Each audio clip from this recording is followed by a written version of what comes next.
없지만 내 사랑이 내 백성을 포기 못하니 내 모든 것 내어주고 나 그들을 얻으리라. 여호와께 돌아가자. 우린 돌아서도 그는 변치 않네. 여호와께 돌아가자. 우린 넘어져도 그 사랑 영원하네.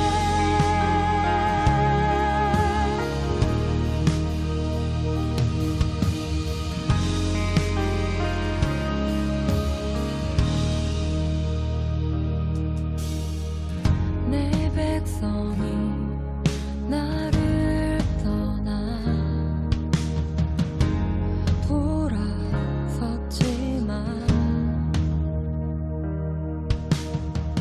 내 사랑이 내 백성을 포기 못하니 내 모든 것 내어주고 나 그들을 얻으리라. 여호와께 돌아가자. 우린 돌아서도 그는 변치 않네.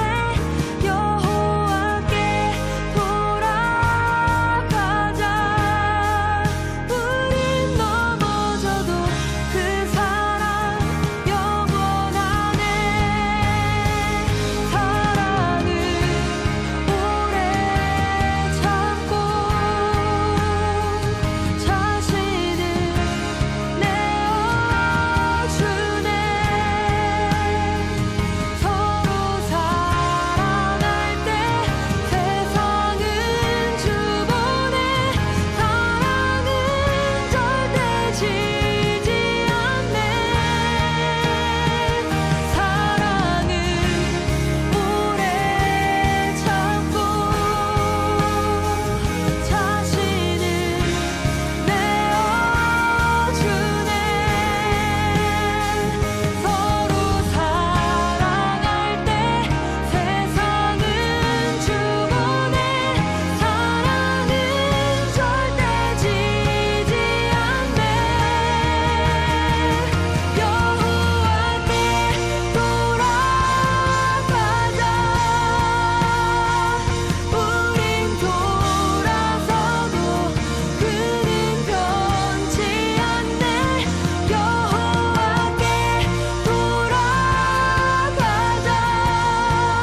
우린 넘어져도 그 사랑 영원하네.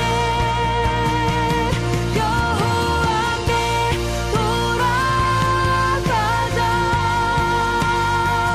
우린 돌아서도 그는 변치 않네. 여호와께 돌아가자. 우린 넘어져도 그 사랑 영원하네.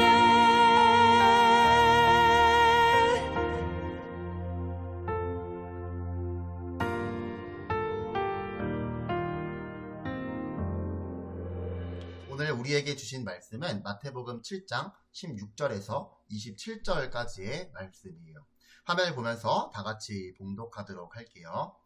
그들의 열매로 그들을 알지니 가시나무에서 포도를 또는 엉겅퀴에서 무화과를 따겠느냐. 이와 같이 좋은 나무마다 아름다운 열매를 맺고 못된 나무가 나쁜 열매를 맺나니 좋은 나무가 나쁜 열매를 맺을 수 없고 못된 나무가 아름다운 열매를 맺을 수 없느니라. 아름다운 열매를 맺지 아니하는 나무마다 찍혀 불에 던져지느니라. 이러므로 그들의 열매로 그들을 알리라. 나더러 주여 주여 하는 자마다 다 천국에 들어갈 것이 아니요 다만 하늘에 계신 내 아버지의 뜻대로 행하는 자라야 들어가리라. 그날에 많은 사람이 나더러 이르되 주여 주여 우리가 주의 이름으로 선지자 노릇하며 주의 이름으로 귀신을 쫓아내며 주의 이름으로 많은 권능을 행하지 아니하였나이까 하리니 그때 내가 그들에게 밝히 말하되 내가 너희를 도무지 알지 못하니 불법을 행하는 자들아 내게서 떠나가라 하리라.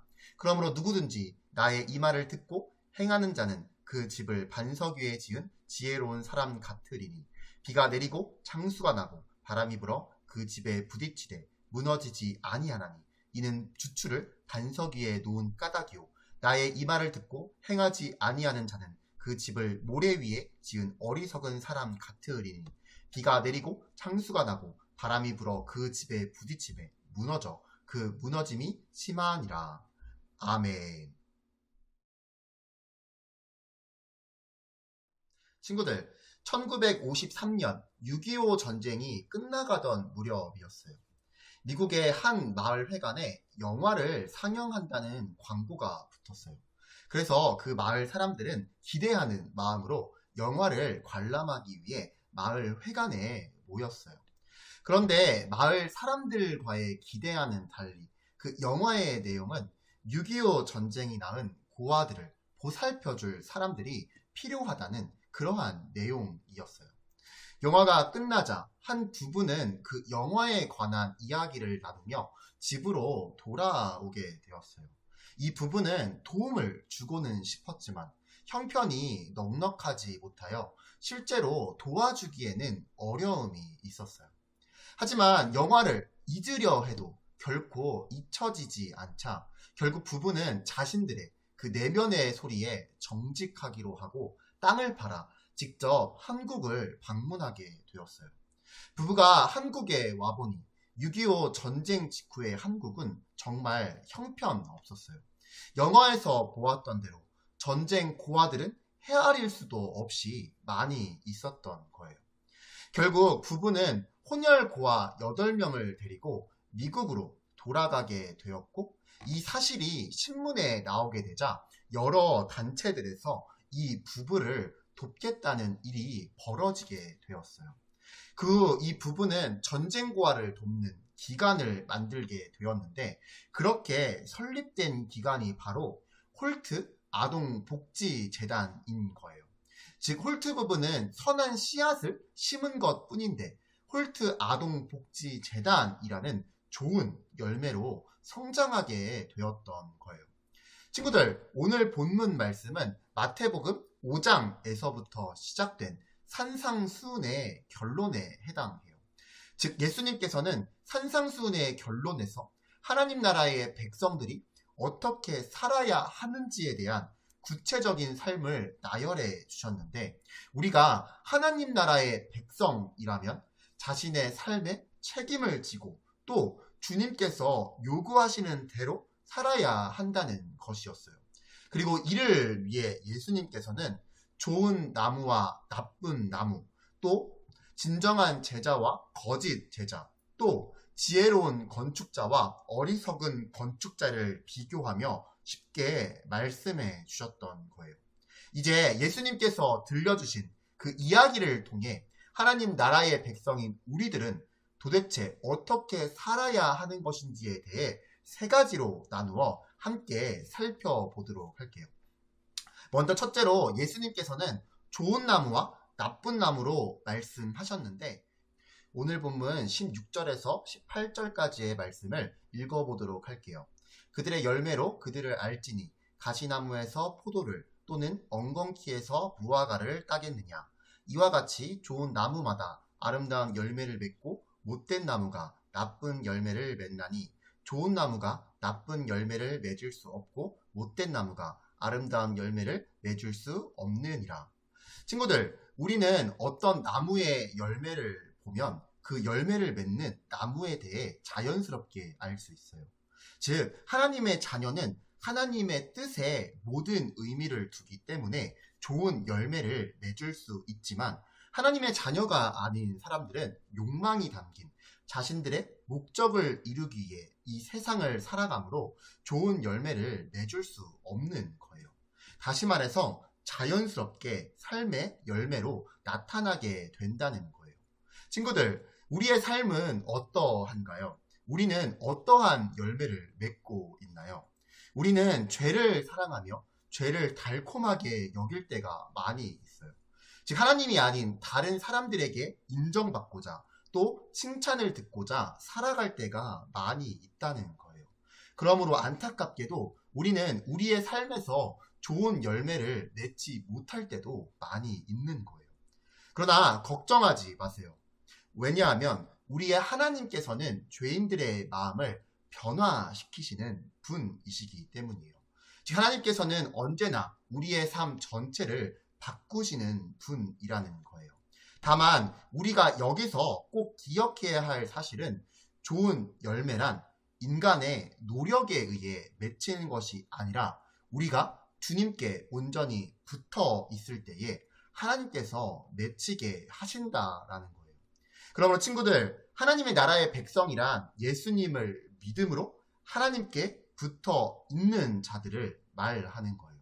그러므로 주일에 나와 설교를 듣고 봉사하는 것으로서 나의 할 일을 다했다고 생각하는 친구들이 되지 않기를 바라요. 그것보다 더 나아가 은혜 주시는 주님을 삶 속에서 붙들어 삶에서 좋은 열매를 맺어가는 모든 친구들이 되기를 바라요. 또한 둘째로 예수님께서는 하나님 나라 백성인 우리가 어떻게 살아야 하는 것인지에 대해 진정한 제자와 거짓 제자로 말씀하셨는데 오늘 본문 21절에서 23절의 말씀을 읽어보도록 할게요. 나더러 주여 주여 하는 자마다 다 천국에 들어갈 것이 아니요 다만 하늘에 계신 내 아버지의 뜻대로 행하는 자라야 들어가리라. 그날에 많은 사람들이 나더러 이르되 주여 주여 우리가 주의 이름으로 선지자 노릇하며 주의 이름으로 귀신을 쫓아내며 주의 이름으로 많은 권능을 행하지 아니하였나이까 하리니 그때에 내가 그들에게 밝히 말하되 내가 너희를 도무지 알지 못하니 불법을 행하는 자들아 내게서 떠나가라 하리라. 친구들, 진정한 제자는 거짓 제자와 함께 섞여 있어요. 마치 밭에 알곡과 가라지가 함께 있는 것처럼 말이에요. 우리가 여기서 꼭 알아야 할 사실은 하나님께서는 하나님의 뜻 속에서 밭에 알곡과 가라지를 영원히는 아니지만 오래도록 함께 내버려 두신다는 거예요. 그리고 때가 되면 하나님께서는 반드시 가라지, 즉 거짓 제자들을 심판하신다는 거예요. 방금 우리가 읽은 본문에 등장하는 사람들은 자신들의 기억 속에 있는 그 섬김의 내용들에 대해 말했어요. 즉 우리가 주의 이름으로 선지자 노릇하며 주의 이름으로 귀신을 쫓아내며 주의 이름으로 많은 권능을 행하지 아니하였나이까 라고 말이에요. 즉 그들은 이러한 일들을 주의 이름으로 행했기에 이것이 곧 하나님에 대한 섬김이라고 착각하였던 거예요. 친구들, 안타깝지만 오늘날도 마찬가지예요. 즉 교회에서 이런저런 일들로 봉사하기에 그것이 곧 하나님의 일이라고 생각하는 경우가 많이 있는 거예요. 하지만 친구들, 겉으로 봉사한다고 해서 그것이 주님의 일인지 아닌지가 결정되는 것은 아니에요. 왜냐하면 하나님을 향한 진짜 섬김이라는 것은 하나님과의 관계에 뿌리를 내린 섬김이어야 하기 때문이에요. 즉 예수님께서는 관계에 뿌리를 두지 않고 봉사한 그 모든 사람들을 향하여 내가 너희를 도무지 알지 못한다라고 말씀하셨던 거예요. 더 정확하게는 너희들이 이러한 일들을 한 것을 내가 알고 있지만 그 일이 하나님과 무슨 상관이 있냐라고 말씀하셨던 거예요. 즉 예수님의 관심은 봉사, 사역, 일에 있지 않으셨던 거예요. 그보다는 서로를 알고 사랑하는 관계에 관심이 있으셨던 거예요. 친구들, 오늘날에도 많은 사람들의 섬김의 그 뿌리가 하나님을 향한 사랑이 아닌 자기 자신에게 있어요. 그렇기에 다른 사람들이 잘한다고 칭찬해주고 또 치켜 세워주면 열심히 하다가도 마음에 들지 않는 일이 생기면 언제든 돌아서게 되는 거예요. 그리고 더 나아가 자신들처럼 열심히 섬기지 않는 사람들을 판단하고 있는 거예요. 그러나 친구들, 이러한 모습들은 하나님을 향한 관계와 사랑에서 나온 모습들이 아닌 거예요.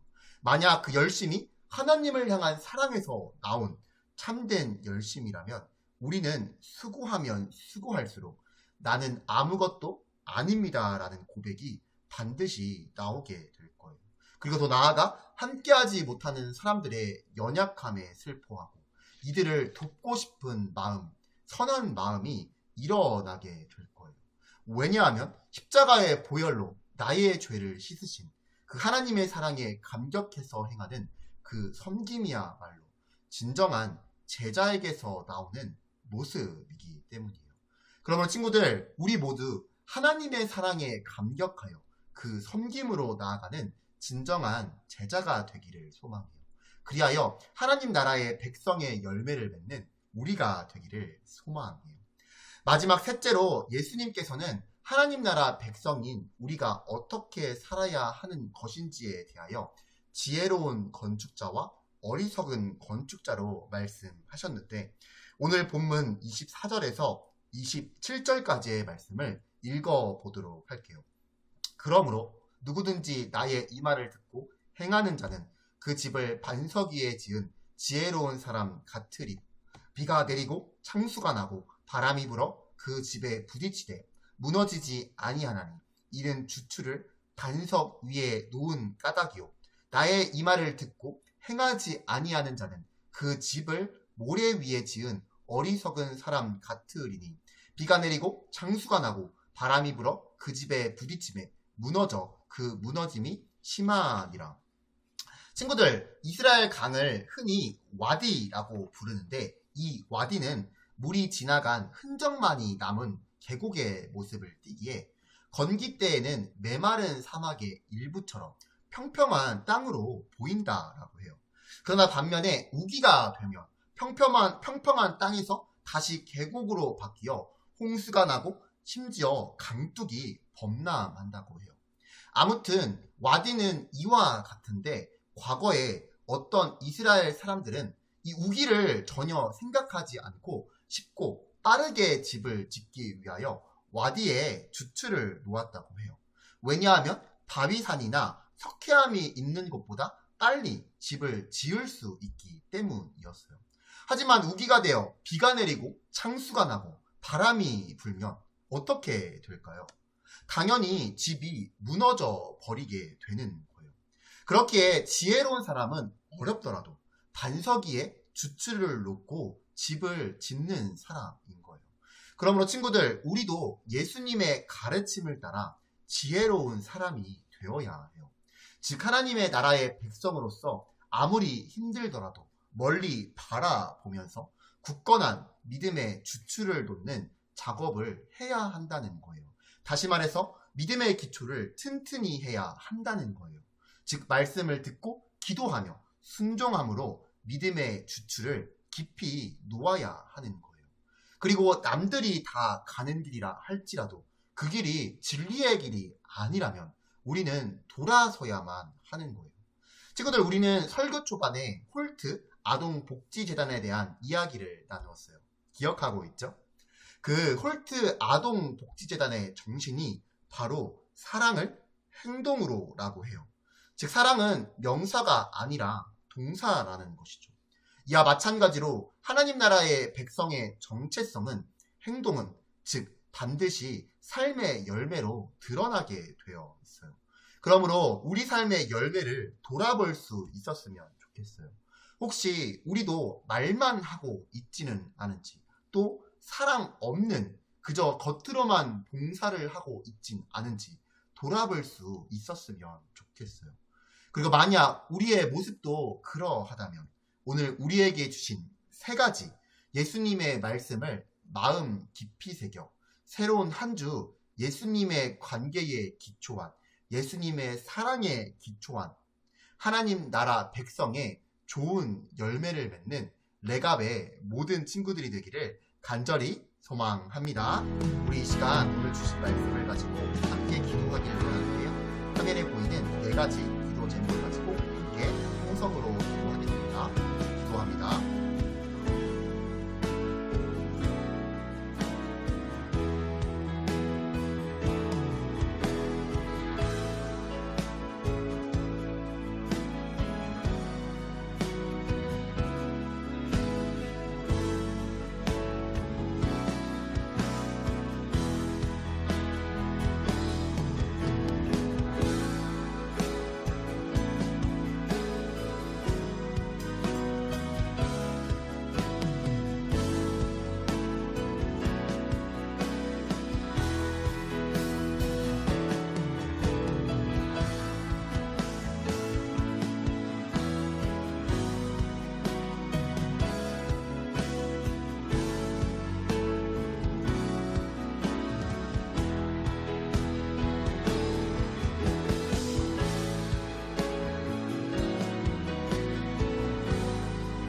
시간 하나님 앞에 나와 예배할 수 있도록 인도해 주심에 감사드립니다. 짧은 방학을 끝내고 다시 새로운 학기를 시작하였습니다. 우리가 주님을 잊고 살아가지 않게 도와주시고 날마다 우리의 마음 가운데 주님을 주인으로 모시는 삶을 살 수 있도록 인도해 주세요. 특별히 게으름에 빠지지 않도록 도와주시고 하나님 앞에 최선을 다하며 살아가는 우리 모두가 되게 해주세요. 그리고 말씀에 순종함으로 주님 안에서 삶의 열매를 맺는 우리 모두가 되게 해주세요. 감사드리며 우리 예수님의 이름으로 기도드립니다. 아멘.